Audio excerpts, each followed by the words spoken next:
Welcome back to the channel. शुरू करेंगे खिलाफत मूवमेंट। प्रीवियस वीडियोस में हमने जलियांवाला मैसेकर हमने कंप्लीट किया है। जलियांवाला मैसेकर जब 13 अप्रैल 1919 को होता है तो उसके बाद गांधी जी इसके प्रोटेस्ट को देखते हुए इसमें जब लास्ट में जाके जब चीज़ें खराब होने लगती है, टर्मोइल स्टार्ट हो जाता है और गांधी जी को लगता है कि क्यों ये सब हो गया और कैसे ये सब हो गया। ठीक है, तो उन्हें ये फील हुआ। क्यों? क्योंकि जलियांवाला में सब उस बाग में सब कुछ लोग प्रोटेस्ट करने आए हुए थे। कुछ लोग उसको प्रोटेस्ट करने आए हुए थे। किसको? रिसेंट के अंदर जो रोलेट एक्ट पास हुआ था। ठीक है, कुछ लोग बैसाखी का मेला बनाने आए हुए थे, उसको उसके फेयर में आए हुए थे। क्लियर? और कुछ लोगों को तो पता ही नहीं था, कुछ लोगों को तो ये मालूम ही नहीं था कि वहां पर क्या लगा हुआ है, मार्शल लॉ लगा हुआ है। अब जब मार्शल लॉ लगा हुआ है तो वहां पे अलाउ नहीं होता किसी को, ये बात आपको पता होनी चाहिए। क्लियर? तो सिंपली हुआ क्या, खिलाफत का इश्यू उठाया गांधी जी ने। क्यों? क्योंकि खिलाफत एक वो चीज थी जिससे हिंदू और मुस्लिम यूनाइट हो सकते थे और आगे के जो फ्यूचर के जो मूवमेंट्स थे, यानी कि जो मूवमेंट आने वाले थे, यानी कि जो आंदोलन आने वाले थे, फ्यूचर मूवमेंट में इनका बड़ा रोल प्ले होने वाला था। ये बात आपको क्लियर होनी चाहिए। क्लियर? शुरू करेंगे कि क्या हुआ। इसको खिलाफत को हम क्या बोलते हैं, खलीफेट भी बोलते हैं। तो चलिए शुरू करते हैं। Through the Satyagraha movement initiated by the Gandhi ji on 6 April 1919। Satyagraha movement we have already discussed. If you have not looked at Satyagraha movement, you should visit our previous videos. Satyagraha movement, Gandhi ji ने सत्याग्रह एक्सपेरिमेंट किया। गांधी जी ने सत्याग्रह एक्सपेरिमेंट किया, तीन जगह पर experiment करे। एक चंपारण जो कि बिहार में है, एक खेड़ा जो भी गुजरात के अंदर है, और एक हमारे पास अहमदाबाद कॉटन मिल्स, वो भी गुजरात में। चंपारण वाला 1917, देन इसके बाद 1918 आपको ये याद होना चाहिए। क्लियर? तो क्या हुआ, सत्याग्रह movement initiated bye Gandhi ji, ये इफेक्टिव रहा, क्वाइट इफेक्टिव था। लेकिन ये कुछ सिटीज तक और टाउन यानी शहरों तक ही क्या रह गया, ये सीमित हो गया। ठीक है, आगे नहीं बढ़ पाया इतना। Now Gandhi ji decided to launch a more. Gandhi ji ने क्या किया, गांधी जी ने डिसाइड करा कि क्यों ना एक वाइड स्प्रेड, क्या लिखा जाए, एक वाइड स्प्रेड मूवमेंट लॉन्च किया जाए इंडिया के अंदर।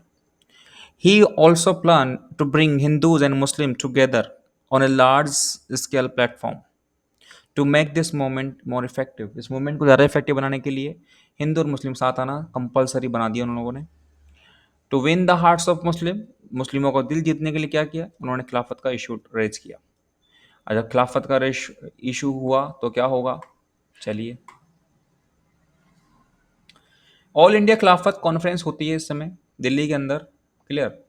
और क्या होता है, देखिए, दिल्ली में होती है नवंबर 1919 में। And call was meant to boycott the British call. ये इसलिए बुलाया गया क्योंकि भाई ताकि हम ब्रिटिश के जो गुड्स थे उसको बाइकआउट कर सके।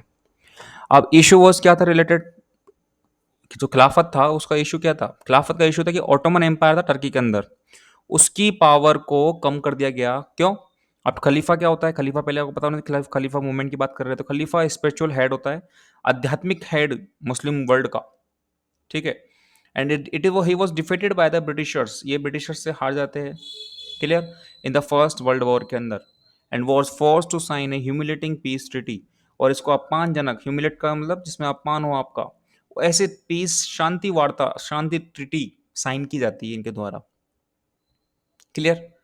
तो ये हुआ कहाँ पर, खिलाफत के अंदर। ऑटोमन एम्पायर टर्की जो कि नॉन एज अ खलीफा, वो जो स्पिरिचुअल हेड था ये मुस्लिम वर्ल्ड का, यह हारता है, डिफीट होता है ब्रिटिशर से वर्ल्ड वॉर फर्स्ट के अंदर, and war to end force to sign humiliating peace world.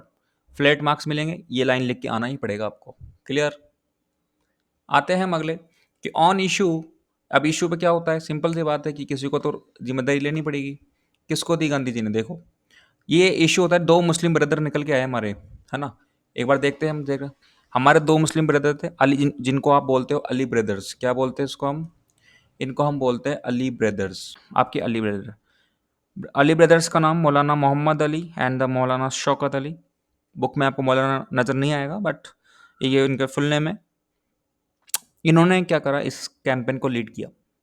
खिलाफत मूवमेंट वॉज पॉलिटिकल कैंपेन था, launch by the Indian Muslim के द्वारा लॉन्च किया था ब्रिटिश में, इन ब्रिटिश इंडिया में, जब ब्रिटिश का राज था 1999 के, 1919 से लेकर 1922। तो ये थे हमारे अली ब्रदर्स, इनको बोलते हैं अली ब्रदर्स।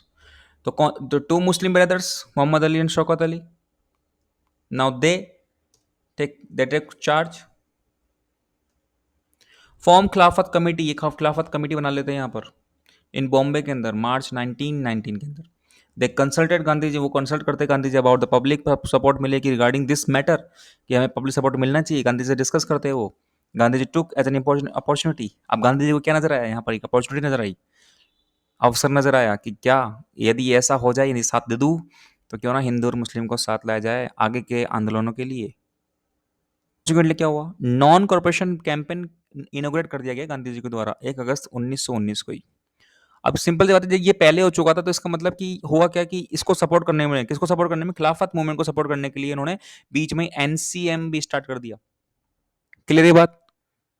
ठीक है, तो ये हमारा कंप्लीट था क्या, खिलाफत इशू। आई होप आपको समझ में आया होगा। मैंने जो भी चीज़, जो इंपॉर्टेंट चीज़ थी, वो यहाँ पर सब कुछ मेंशन कर दी है। आप नोट्स के रूप में भी इनको नोट कर सकते हैं। मिलते हैं नेक्स्ट वीडियो में। Thank you.